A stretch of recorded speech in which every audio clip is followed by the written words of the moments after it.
अवधूत चिंतन श्री गुरुदेव दत्त श्री स्वामी समर्थ. नमस्कार मंडळी, मी प्रियंका.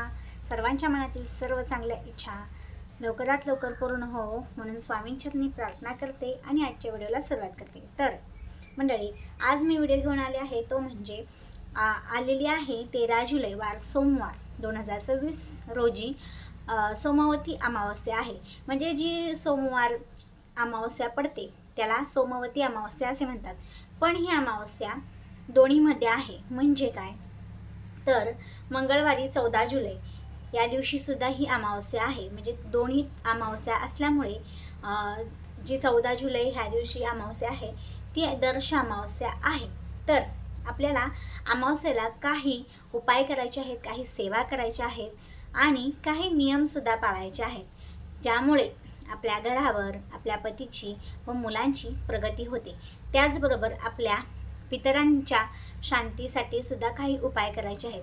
बघा, आपण जेव्हा खूप प्रयत्न करतो आणि आपल्याला एखाद्या कामामध्ये यश येत नाही त्यावेळी आपल्यावर आपल्या पितरांचा दोष असतो, म्हणजेच पितृदोष असतो. मग तो आपल्याला नाहीसा करण्यासाठी प्रत्येक घरामध्ये प्रत्येक महिलेने प्रत्येक अमावस्येला काही ना काहीतरी उपाय करायलाच हवे. म्हणजे आपल्या पितृशांतीसाठी पितृदोष निवारणासाठी काही उपाय करायचे असतात. त्याचबरोबर बघा, काही नियमसुद्धा पाळायचे असतात. जसं की गर्भवती महिला आहे, लहान बाळं आहेत किंवा 5 ते 6 वर्षापर्यंतची जी मुलं आहेत त्यांना घेऊन कोणत्याही अवेळी बाहेर पडू नये. फक्त अमावस्ये दिवशी हे नियम पाळावेत, ज्यामुळे आपल्यावर येणारे जे आर्थिक आणि जे काही शारीरिक आहेत अडचणी त्या टाळल्या जाऊ शकतात. म्हणजे बघा, जसं आपण बघतो आपल्या पृथ्वी तलावर म्हणजे आपल्या निसर्गामध्ये जसे दैवी शक्ती असतात तशाच नकारात्मक शक्तीसुद्धा असतात, ज्याला सकारात्मक ऊर्जा आणि नकारात्मक ऊर्जा असं संबोधलं जातं. म्हणजे नकारात्मक शक्तींचा प्रत्येक व्यक्तीवरती लवकरात लवकर प्रभाव पडतो. मग तो प्रभाव आपल्यावरती पडू नये किंवा आपल्या कुटुंबावरती पडू नये, आपल्या घरातील लहान मुलांवरती पडू नये म्हणून काही उपाय केले जातात. तर ते उपाय आज आपण पाहणार आहोत. त्यापूर्वी चॅनेलवर नवीन असाल चॅनेलला सबस्क्राईब करा. भक्तीची शक्ती या यूट्यूब वाहिनीला परिवार मोठा करण्यास पाठिंबा द्या. असेच नवनवीन माहितीपूर्ण आणि आपल्या परंपरागत पिढ्यानपिढ्या चालत आलेले उपाय मी तुमच्यासोबत शेअर करत असते.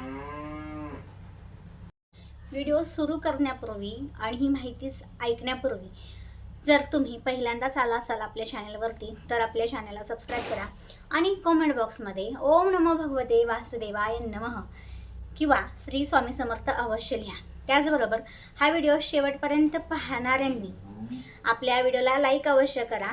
त्याचबरोबर कमेंटमध्ये हा व्हिडिओ तुम्ही कुठल्या भागातून पाहता, तुमच्या इथे ह्या गोष्टी लक्षपूर्वक घेतल्या जातात का, लक्ष देऊन केल्या जातात का, तुमच्या घरामध्ये परिवारामध्ये तुमच्या महिला ह्या गोष्टी करतात का आणि परंपरागत करत आल्या आहेत का, नक्कीच कमेंट करून कळवा.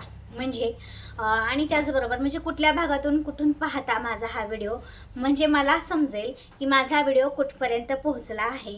आणि त्याचबरोबर तुम्हा सगळ्यांचे आभार मानण्यासाठी. चला तर मग, सगळ्यात महत्त्वाचं म्हणजे अमावस्या आहे तर अमावस्येच्या 1 दिवस आधीच आपल्याला घराची स्वच्छता करून घ्यायची आहे. बघा, माता लक्ष्मीची बहीण ही अलक्ष्मी देवी, जी तिला अक्काबाई असे सुद्धा म्हटलं जातं, तर ती आपल्या घरामध्ये असते आणि लक्ष्मी माता सुद्धा असते. पण ज्या घरामध्ये लक्ष्मी माता असते त्या घरामध्ये अलक्ष्मी नसते आणि ज्या घरामध्ये अलक्ष्मी असते त्या घरामध्ये माता लक्ष्मी नसते. तर आपल्या घरामध्ये जेवढी आपण स्वच्छता करू, जेवढं घरात आपलं नीटनेटकं ठेवू, तेवढंच आपल्या घरामध्ये माता लक्ष्मी राहते. बघा, आपल्या पूर्वीच्या बायका आपण म्हणत असतात की जेथे जेथे हात फिरेल तिथे तिथे लक्ष्मी नांदते, असं म्हणतात की नाही. म्हणून प्रत्येक अमावस्येच्या 1 दिवस आधी आपल्या घराची स्वच्छता करून घ्यायची आहे. जाळी जळमटा वगैरे आहेत ते सगळे काढून घ्यायचे आहेत. जर तुम्हाला जमलंच नाही 1 दिवस आधी तर अमावस्या दिवशी सुद्धा स्वच्छता केली, घर स्वच्छ नीटनेटकं ठेवलं तरीही चालतं. त्याचबरोबर देवघरातील देव स्वच्छ घासून पुसून घ्यायचे, दिवे वगैरे घासून पुसून घ्यायचे स्वच्छपैकी. आणि 1 दिवस आधी ठेवलं तरी अतिउत्तम आहे. जरी नाही 1 दिवस आधी जमलंच, फार धकाधकीचं आयुष्य आहे. प्रत्येकजण धावपळ करत असतं. पुरुष महिला दोन्हीही वर्ग आता कामावर वगैरे जातात. त्यामुळे जसा वेळ मिळेल असा म्हणजे एक दिवस आधी करू शकता किंवा अमावस्येच्या दिवशी तुम्ही घराची स्वच्छता, दिवे घासणे हे करू शकता. तर बघा, ज्यांच्या घरामध्ये दिवा हा उजळ असतो म्हणजेच लखलखत असतो, त्यांच्या घरामध्ये माता लक्ष्मी ही अखंड तेवत राहते, अखंड राहत असते. तर त्यानंतर बघा, अमावस्ये दिवशी आपल्याला सकाळी उठल्याबरोबर आपल्याला एका तांब्याच्या भांड्यामध्ये पाणी घ्यायचं आहे आणि दाराभोवती शिंपडायचं आहे. त्यानंतर आपण आपलं स्नान वगैरे करायचे आहे, म्हणजे जी नित्यकर्म असतात सकाळची ती करून घ्यायची आहे. त्यानंतर आपल्याला देवपूजा करायची आहे.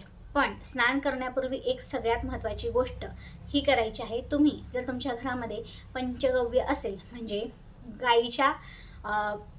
गाईपासून मिळणारं म्हणजे दूध, दही, तूप, शेण आणि गोमूत्र हे 5 गोष्टी एकत्रित करून पंचगव्य तयार होतं. हे शरीराला लावायचं आहे आणि स्नान करायचं आहे. या दिवशी तुम्ही पंचगव्य लावून स्नान केलं तर अतिउत्तम. यामुळे आपल्यावरील जी काही नकारात्मक शक्ती असते, जी वाईट दृष्टी असते, एखाद्याची बघा नजरबाधा वगैरे असते, ती दूर होते आणि आपल्यामध्ये सकारात्मक विचार, सकारात्मक परिवर्तन घडायला लागतं. तर आपल्या घरातील लहानापासून ते मोठ्यापर्यंत सर्वांनी शरीराला, अंगाला पंचगव्य लावूनच स्नान करायचं आहे. जर नसेल, समजा पंचगव्य तुमच्याकडे नसेल, दूध, दही, तूप असू शकतं, पण शहरी भागामध्ये तुमच्याकडे शेण, गोमूत्र नसणार, तर मग तुम्ही पंचगव्य नसेल तर तुम्ही जी हळद आहे आपली, हळदीला सुद्धा बघा सकारात्मक ऊर्जेचं प्रतीक मानलं जातं आणि नकारात्मक शक्ती ज्या आहेत दूर हळदीने सुद्धा होतात. तर तुम्ही हळद आणि चंदन मिश्रित पाण्याने आंघोळ करू शकता. चिमूटभर हळद आणि चंदन आपल्या आंघोळीच्या पाण्यामध्ये टाकून तुम्ही आंघोळ करू शकता. लहान मुलांना म्हणजे घरात जर तहानी मुलं असतील तर त्यांना सुद्धा हे घालूनच आणि गोमूत्र घालूनच आंघोळ घाला. ह्यामुळे बघा आपल्या पूर्ण परिसरामध्ये काय असतं, अमावस्या दिवशी ज्या नकारात्मक ज्या शक्ती असतात ना त्या जास्त प्रभावित असतात. मग त्या प्रत्येक माणसावरती, प्रत्येक व्यक्तीवरती प्रभाव त्याचा लगेच पडू शकतो. म्हणजे बघा, एखादं लहान मूल घेतलं आणि त्या लहान मुलाला आपण एखादी चांगली गोष्ट सांगायला लागलो तर चांगली गोष्ट तो कमी लक्षात ठेवतो आणि वाईट गोष्ट नुसतं ऐकली कुठून तरी की तो लगेच कॅच करतो, लगेच पकडतो. तसंच असतं, नकारात्मक चा प्रभाव लगेच व्यक्तींवरती होतो. त्यामुळे प्रत्येक अमावस्येला आपल्याला पंचगव्य वापरूनच आंघोळ करायची आहे. नसेल तर हळद आणि चंदन घालून जरी आंघोळ केली, घरातील लहान मुलांना आंघोळ घातली तरीही चालतं. तर दुसरी गोष्ट म्हणजे आपल्या घरातील देवघर स्वच्छ करून घ्यायचं आहे. जाळे जळमटं असतील ते काढून घ्यायचे. एक दिवस आधी जर काढलं नसेल तर त्या दिवशी काढलं तरीही चालतं. व्यवस्थित पूजा वगैरे करून घ्यायची. बघा, अमावस्या ही दुहित आहे, त्यामुळे 13 जुलै ह्या दिवशी सायंकाळी 6:50 म्हणजे 7 वाजल्याच्या नंतरच सुरू होणार आहे आणि 14 जुलै या दिवशी दुपारी 3:13 आहे. म्हणजेच काय, आपल्या हिंदू धर्म संस्कृतीमध्ये जी सूर्य उदय तिथी पाहतो त्या दिवशीच त्या तिथीला, त्या गोष्टीला मान्यता असते. म्हणजेच काय, आपल्याला जर तुम्ही 13 तारखेच्या दिवशी सुद्धा 7च्या नंतर ह्या सेवा केल्या म्हणजे पिंपळा वृक्षाखाली तुम्ही तेलाचा दिवा अर्पण केला, त्याला गंगाजल किंवा साध्या जल, दूध, तीळ मिश्रित पाणी अर्पण केलं पितरांच्या शांतीसाठी, तृप्तीसाठी आणि ओम पितृभ्यो नमः ह्या मंत्राचा जप केला तरीही चालतो. पण जर तुम्हाला 13 तारखे दिवशी जमणार नसेल तर तुम्ही 14 तारखे दिवशी करू शकता, म्हणजेच मंगळवारी करू शकता. तर दोन्हीपैकी तुमच्या सोयीच्या दिवशी तुम्ही करू शकता, पण आपल्या पितरांसाठी नक्कीच आपल्याला करायचं आहे. त्याचबरोबर जर तुम्ही पिंपळाच्या वृक्षाखाली जर दिवा वगैरे प्रज्वलित करू शकत नसाल, दान करू शकत नसाल, तर तुम्ही तुमच्या घरातील उंबरठ्यावर दक्षिण दिशेकडे तोंड करून एक दिवा प्रज्वलित करायचा आहे आणि ओम पितृभ्यो नमः या मंत्राचा जप करायचा आहे. आणि त्यामध्ये आपल्याला थोडे काळे तिल तिळ घालायचे आहेत। यामुळे बघा पितरांना तर्पण करताना काळ्या तिळांना फार महत्त्व आहे आणि त्यांच्या मोक्ष प्राप्तीसाठी, त्यांचा मार्ग सुकर होण्यासाठी काळ्या तिळाला खूप महत्त्व असतं। म्हणून जेव्हा आपण दिवा प्रज्वलित करतो आणि दक्षिण दिशेकडे ठेवतो, तो पितरांची दिशा असते, तर तिथे तुम्हाला तो दिवा प्रज्वलित करून ठेवायचा आहे। तर ह्या पद्धतीने आपल्याला करायचं आहे। दुसरी गोष्ट म्हणजे आपल्याला एक उपाय करायचा आहे, तो म्हणजे आपली देवपूजा वगैरे सकाळची आटपल्यानंतर आपल्याला दही भात करायचा आहे आणि दही भात आपल्या घराच्या अवतीभोवती, आपल्या व्यवसायाच्या अवतीभोवती आपल्याला तो शिंतळण करायची आहे। जर तुमचा एखादा मोठा व्यवसाय आहे आणि त्या व्यवसायामध्ये तुम्हाला चढ उतार सतत जाणवत असेल, तर बघा काय असू शकतं, शत्रुपीडा असू शकते किंवा नजर दोष असू शकतो। तर तो दूर करण्यासाठी अमावस्येला अत्यंत प्रभावी उपाय आहे, तो म्हणजे तुमच्या व्यवसायाच्या ठिकाणी तुम्ही लिंबू आणि हिरवी मिरची बांधू शकता। त्याचबरोबर आपल्याला आपल्या व्यवसायाच्या ठिकाणी 7 वेळा नारळ ओवाळून घ्यायचा आहे। असा ओवाळून घेऊ शकता किंवा आपला असा सुद्धा करून घेऊ शकता।